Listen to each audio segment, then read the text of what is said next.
Hello friends, सभी को नमस्कार। Welcome back to my YouTube channel. साथियों, आज की वीडियो मिशन प्रेरणा क्विज से संबंधित है।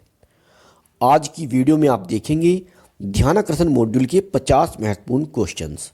अगर आपने ध्यानाकर्षण मॉड्यूल को पढ़ लिया है तो आप मेरे साथ अपना स्वयं मूल्यांकन करें और जानें कि आपने ध्यानाकर्षण मॉड्यूल को कितना पढ़ा है। साथियों, इससे पहले भी मैंने 50 क्वेश्चंस की एक वीडियो बनाई थी। आज की वीडियो में आप देखेंगे आगे के 50 क्वेश्चन, इसीलिए इसका नाम रखा है पार्ट 2। साथियों, इसी तरह के क्वेश्चन मिशन प्रेरणा क्विज में पूछे जाते हैं। अगर आपके जनपद में अभी तक मिशन प्रेरणा क्विज का एग्ज़ाम नहीं हुआ है तो यह वीडियो आपके बहुत काम की है। तो साथियों, वीडियो शुरू करने से पहले आपसे निवेदन है कि यदि आप मेरे यूट्यूब चैनल पर पहली बार विजिट कर रहे हैं या आपने अभी तक मेरा यूट्यूब चैनल सब्सक्राइब नहीं किया है तो प्लीज़ आप मेरा यूट्यूब चैनल सब्सक्राइब करें, जिससे आपको इसी प्रकार की अन्य उपयोगी वीडियो जो शिक्षकों से संबंधित होती हैं समय समय पर मिलती रहा करें। अगर आप इस प्रकार की वीडियो को अपने व्हाट्सएप या टेलीग्राम पर पाना चाहते हैं तो मैंने इनके लिए टेलीग्राम और व्हाट्सएप ग्रुप बनाया है। मैं अपनी बनाई गई सभी वीडियोज़ के लिंक टेलीग्राम और व्हाट्सएप ग्रुप में भी शेयर करता हूँ। आपको दोनों ग्रुप का लिंक इस वीडियो के डिस्क्रिप्शन बॉक्स में मिल जाएगा। आप मेरे व्हाट्सएप नंबर 9897668080 पर भी संपर्क कर सकते हैं। मैं आपको ग्रुप में ऐड कर लूँगा। तो शुरू करते हैं आज की वीडियो और देखते हैं ध्यानाकर्षण मॉड्यूल के 50 महत्वपूर्ण क्वेश्चंस। Question number 51। एक अच्छे अध्यापक की शिक्षण प्रक्रिया में शामिल होता है। ऑप्शन 1 सतत आकलन, दूसरा ऑप्शन है समस्या पर चिंतन, उपरोक्त सभी, समय रहते समाधान। तो साथियों, इसका सही जवाब होगा एक अच्छे अध्यापक की शिक्षण प्रक्रिया में सतत आकलन, समस्या पर चिंतन और समय रहते समाधान ये सब शामिल होता है। तो इसलिए इसका सही जवाब है ऑप्शन नंबर 3, उपरोक्त सभी। अगला क्वेश्चन है शैक्षिक गतिविधियों, नवाचारों, खेलों से। ऑप्शन 1 कुछ नहीं, केवल मनोरंजन होता है। ऑप्शन 2 उपरोक्त दोनों। ऑप्शन 3 बच्चे एक दूसरे के सहयोग से सीखेंगे। ऑप्शन नंबर 4 बच्चों को उत्साह एवं आनंद मिलेगा। इसका सही जवाब है शैक्षिक गतिविधियों और नवाचार तथा खेलों से बच्चों को एक दूसरे का सहयोग करना आता है, बच्चों को उत्साह और आनंद मिलता है। तो इसके लिए सही जवाब होगा उपरोक्त दोनों। यहाँ पर जो विकल्प लिखे गए हैं इनका क्रम सही नहीं है। उपरोक्त दोनों का तात्पर्य यह है कि ऑप्शन नंबर 3 और ऑप्शन नंबर 4 इसका सही जवाब है। साथियों, नेक्स्ट क्वेश्चन है लर्निंग गैप पता लगाने का सही समय क्या होगा। पहला विकल्प है अर्धवार्षिक परीक्षा में, दूसरा विकल्प सत्र आरंभ में, तीसरा विकल्प सत्र परीक्षा में और चौथा विकल्प है सत्रांत में। तो इसका सही जवाब है लर्निंग गैप पता लगाने का सही समय होता है सत्र के आरंभ में, विकल्प नंबर 2। नेक्स्ट क्वेश्चन है कक्षा प्रबंधन एवं बैठक व्यवस्था निम्न में से कौन सी क्रियाएं हैं। पहला विकल्प है नियोजन, दूसरा आकलन, तीसरा शिक्षण तकनीक और नंबर 4 पर है संवर्धन। तो साथियों, कक्षा प्रबंधन एवं बैठक व्यवस्था नियोजन की क्रिया है। इसका ऑप्शन नंबर 1 सही जवाब होगा।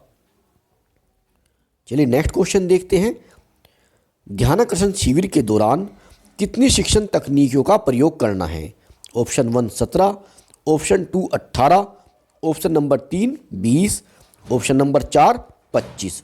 इसका सही जवाब है ऑप्शन नंबर 2 18।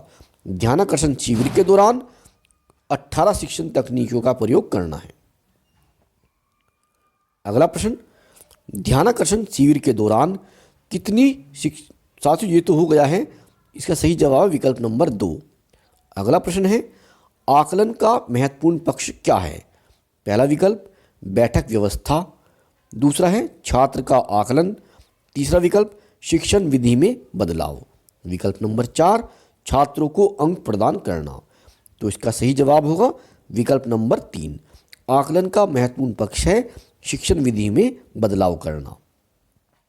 अगला प्रश्न, ध्यानाकर्षण शिविर में पहले सप्ताह कक्षा शिक्षण के लिए किस प्रकार की शिक्षण तकनीकी का प्रयोग करना चाहिए? ऑप्शन 1, संसाधनों से पूर्ण कक्षा कक्ष का वातावरण। दूसरा है कक्षा प्रबंधन बैठक व्यवस्था। ऑप्शन 3, उपरोक्त सभी।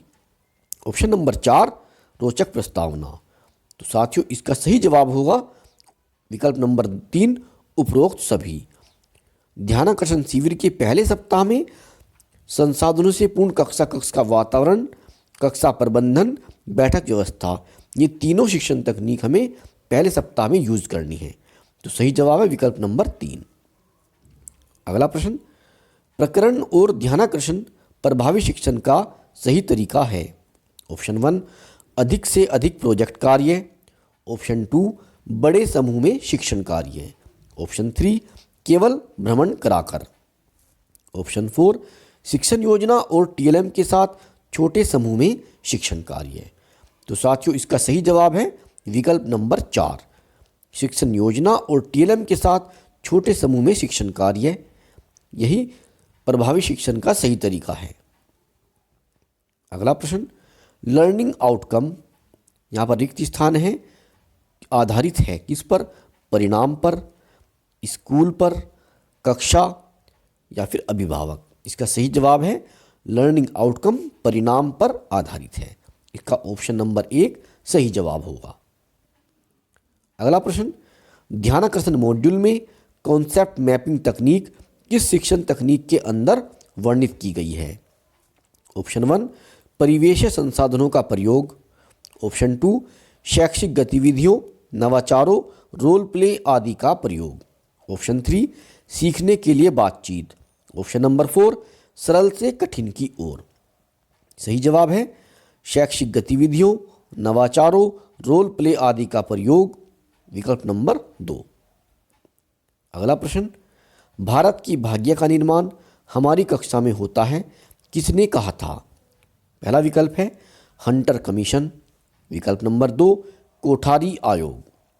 विकल्प 3, एनसीएफ 2005। विकल्प नंबर 4, राष्ट्रीय शिक्षा नीति 1986। तो इसका सही जवाब होगा कोठारी आयोग, विकल्प नंबर 2। अगला प्रश्न है, आप अभी तक किस तरह की शिक्षण प्रक्रिया को अपनाते आए हैं? पहला विकल्प है छात्र सहभागिता, दोनों, पता नहीं, लचीली। तो इसका सही जवाब है लचीली, ऑप्शन नंबर 4। कॉन्सेप्ट मैपिंग एक तरीका है बच्चों को सिखाने का, उपरोक्त में से कोई नहीं, बच्चों को अनुशासित रखने का, बच्चों को व्यस्त रखने का।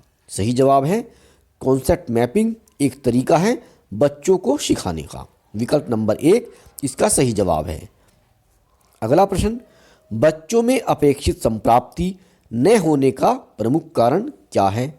विकल्प 1 सभी, विकल्प 2 ज्ञानेंद्रियों में आंशिक विकार, विकल्प नंबर 3 माता पिता की शैक्षिक स्थिति, विकल्प 4 कलहपूर्ण वातावरण।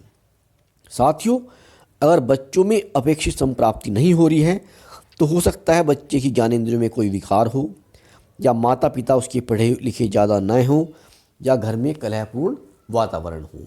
तो इसलिए इसका सही जवाब होगा विकल्प नंबर 1 सभी। अगला प्रश्न है, आकलन प्रपत्र में एक प्रश्न कितने अंक का होता है? 3, 2, 4। साथियों, आकलन प्रपत्र में एक प्रश्न 3 नंबर का होता है, विकल्प नंबर 1 इसका सही जवाब है। अगला प्रश्न, कक्षा शिक्षण के पश्चात सबसे महत्वपूर्ण व्यवहारिक पक्ष क्या है? अनुशासन, छात्रों से प्रश्न करना, यह देखना कि दक्षताओं को प्राप्त कर रहे हैं या नहीं, छात्रों की कॉपी चेक करना। तो सही जवाब लग रहा है विकल्प नंबर 3, यह देखना कि दक्षताओं को प्राप्त कर रहे हैं या नहीं। अगला प्रश्न है, शिक्षण तकनीक से छात्रों को क्या लाभ होगा? पहला विकल्प, बच्चे उत्साह और आनंद पूर्वक सीखेंगे। विकल्प नंबर 2, अवधारणाओं को समझने में सुगमता होगी। विकल्प नंबर 3, उपरोक्त सभी। विकल्प नंबर 4, आकर्षक वातावरण होने से रचनात्मकता में वृद्धि होगी। तो इसका सही जवाब है उपरोक्त सभी। शिक्षा तकनीक हम यूज़ करते हैं जब बच्चों को पढ़ाएंगे और उस समय हम शिक्षण तकनीक का प्रयोग करें तो उससे क्या होगा, बच्चे उत्साह और आनंदपूर्वक सीखेंगे, अवधारणा को समझने में सुगमता होगी और आकर्षक वातावरण होने से रचनात्मक इसमें भी वृद्धि होगी। जो सही जवाब है विकल्प नंबर 3, उपरोक्त सभी। अगला प्रश्न 68 नंबर, आकलन प्रपत्र बनाना आवश्यक है वार्षिक परीक्षा हेतु, छमाही परीक्षा हेतु, आरंभिक परीक्षण हेतु, तिमाही परीक्षा हेतु।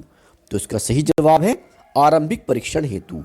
जब हम बच्चों को अप्रैल माह में बुलाएंगे तो उनका हमें आरंभिक परीक्षण करना है, क्योंकि ध्यानाकर्षण शिविर चलाने के लिए आरंभिक परीक्षण करना बहुत जरूरी होगा। तो विकल्प नंबर 3 सही जवाब है। अगला प्रश्न, सरल से कठिन की ओर में सरल क्या है? ऑप्शन 1, बच्चे जिसका उत्तर बता दें, जो आसान हो, जो कठिन न हो, जो उनके पूर्व ज्ञान पर आधारित हो। तो इसका सही जवाब है विकल्प नंबर 4, जो उनके पूर्व ज्ञान पर आधारित हो। अगला प्रश्न, ध्यानाकर्षण शिविर की कार्य योजना कितने सप्ताह में विभाजित है? 8, 6, 7, 5। सही जवाब 7, ऑप्शन नंबर 3।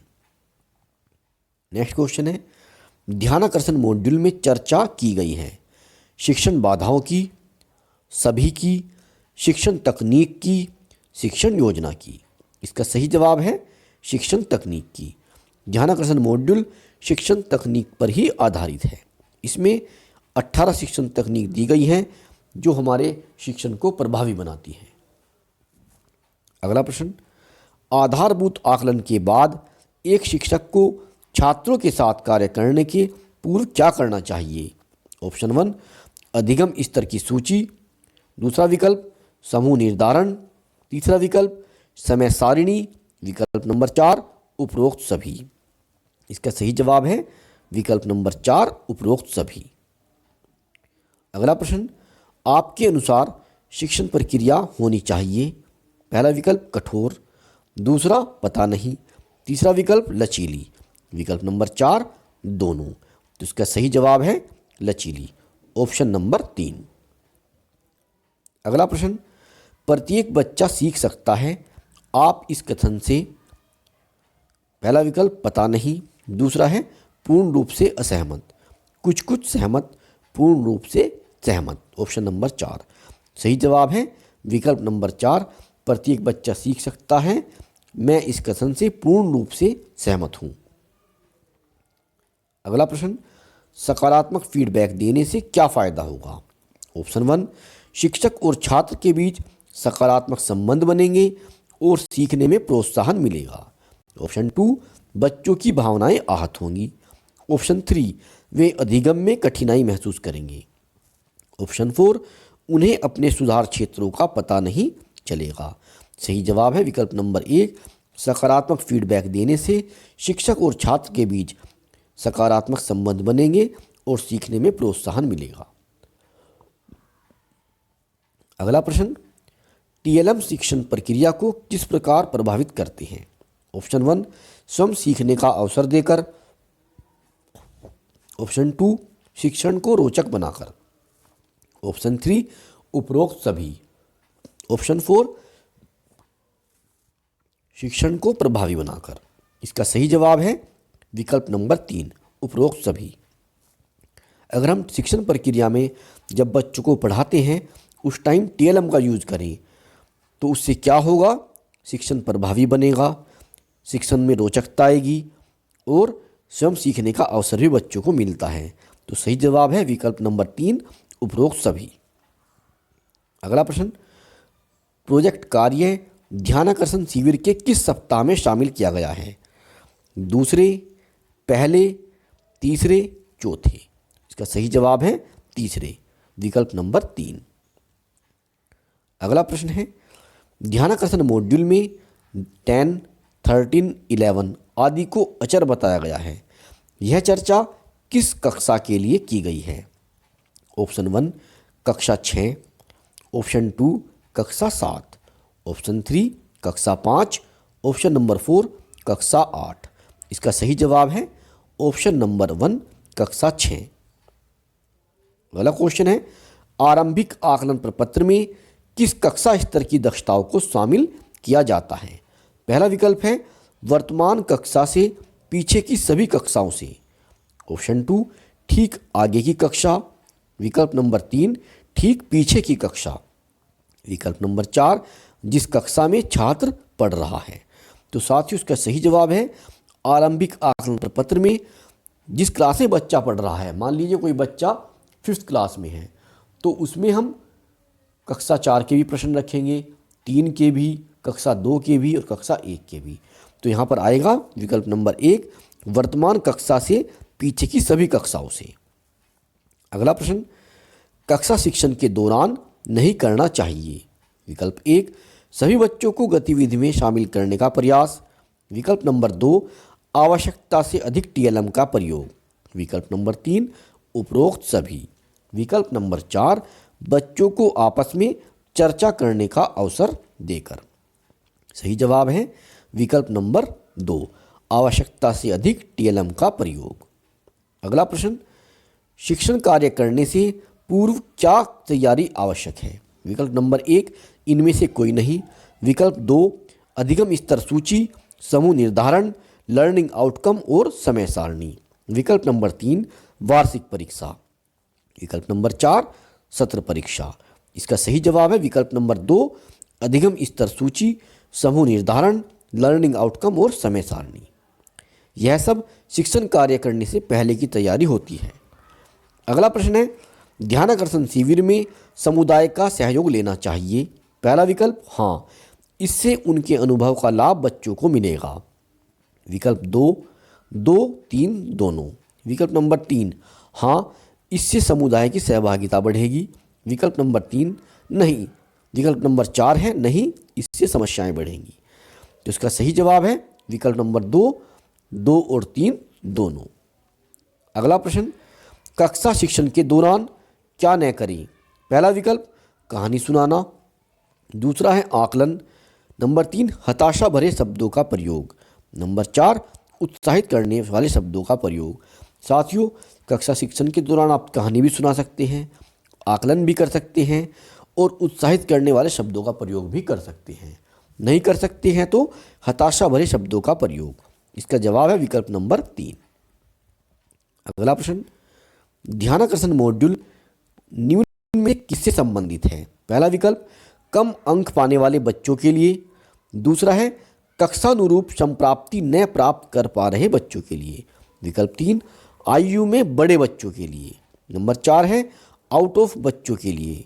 इसका सही जवाब है जो बच्चे कक्षा के अनुरूप संप्राप्ति नहीं कर पा रहे हैं, ध्यानाकर्षण मॉड्यूल उन्हीं के से संबंधित है, विकल्प नंबर 2।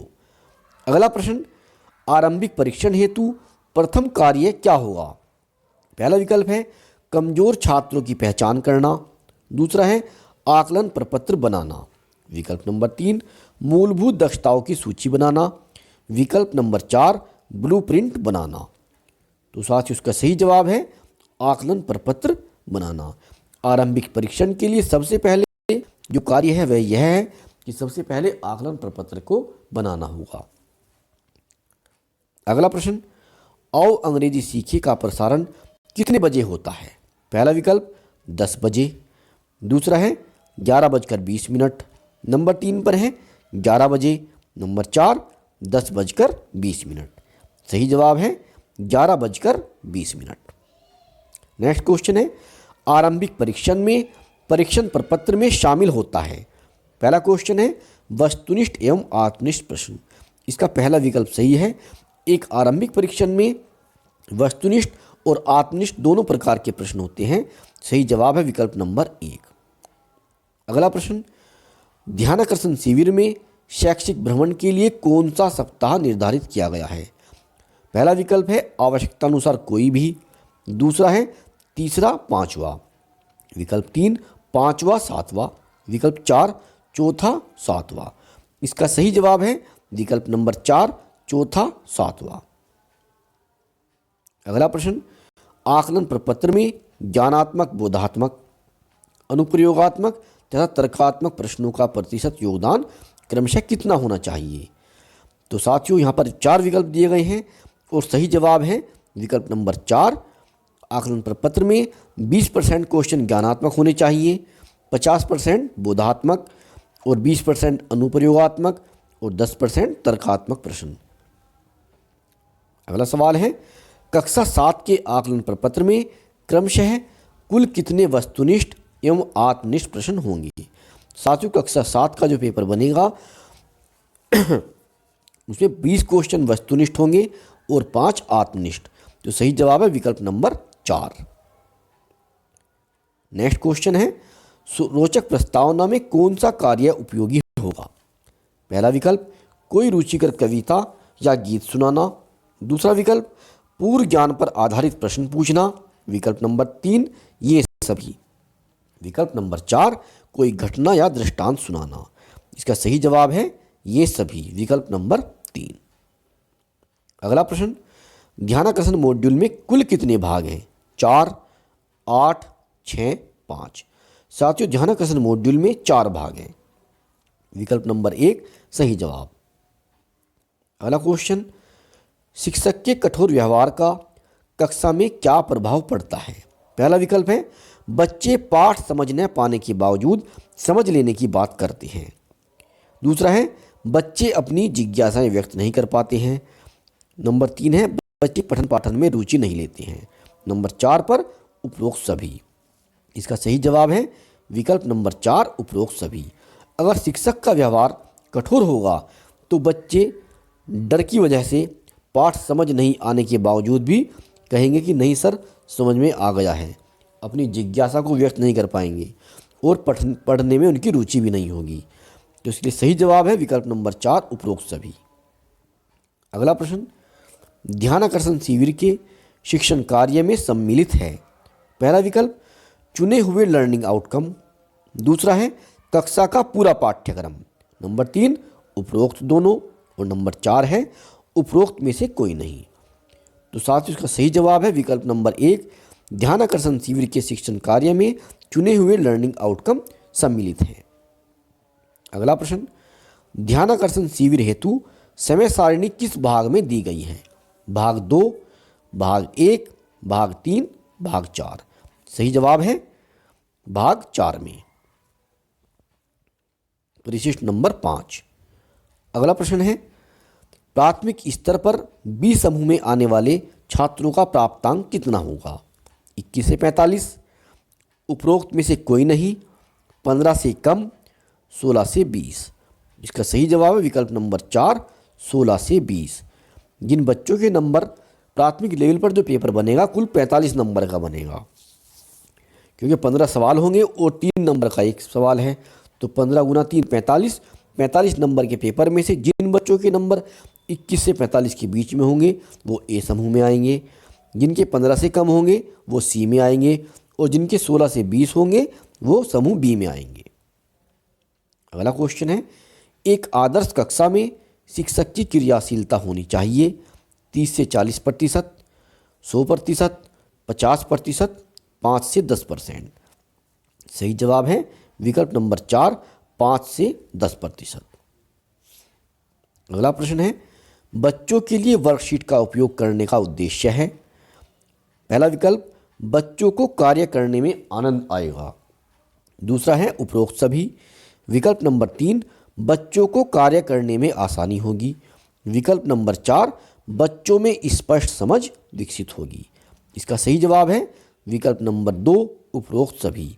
बच्चों के लिए वर्कशीट का उपयोग करने से बच्चों को कार्य करने में आनंद आएगा, कार्य करने में आसानी होगी और बच्चों में स्पष्ट समझ भी विकसित होगी।